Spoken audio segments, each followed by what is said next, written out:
So today we're going to be looking at writing equations from verbal descriptions. And in the previous couple of lessons, we have been looking at writing expressions from verbal descriptions. So today we're going to be looking at equations. So I want you to make a chart on your paper that looks like this. Feel free to pause the video.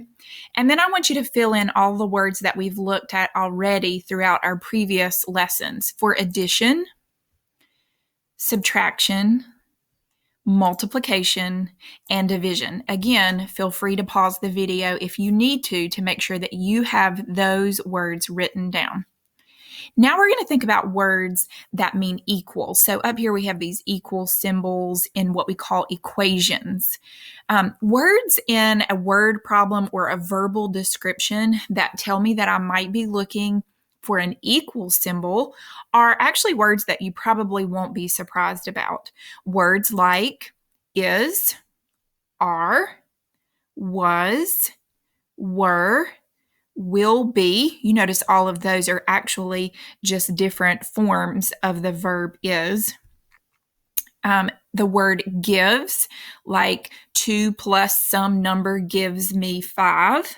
So that gives would mean that that's an equal symbol. The actual word equals might show up in an expression, and that would tell you that you want to write down an equal symbol, and then any form of the word total. So now that you've got this chart copied down on a piece of paper, we're going to talk a little bit about some examples. So let's take a look at this example. When I read this example, the sum of a number and 6 is 14. There are some things that stick out to me.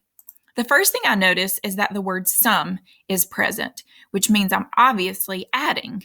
Well, then I ask, what am I adding? I'm adding a number and 6. When I add that number and 6, I notice that it says it is, so that means there has to equal something, and it equals 14. Well, the problem is I don't know what the other number is. So in math, when we have an unknown number, we use a variable. Usually, unless they tell you what variable to use, you can use any variable you'd like. In this case, I chose n plus 6 is equal to 14. Let's take a look at a second example. Some number divided by 2 equals 8. Notice I have some number. I don't know what that number is, so I'm going to need to use a variable. The next thing I notice is that it says it's being divided by 2. That's important to note. Then it tells me that it equals something. Well, what does it equal? It equals 8.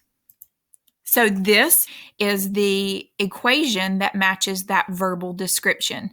Remember that we typically write division as a fraction. One last example.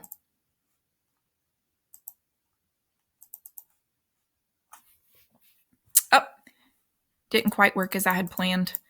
1/3 of the population totaled 72. 1/3 of means I'm going to need to multiply. The population is our unknown here, so we're going to need a variable for that. And we see that it totals or equals something, and it equals 72. So this is what the finished equation looks like. 1/3 times the population, or P, is equal to 72. I hope this helps you understand how to write equations from verbal descriptions.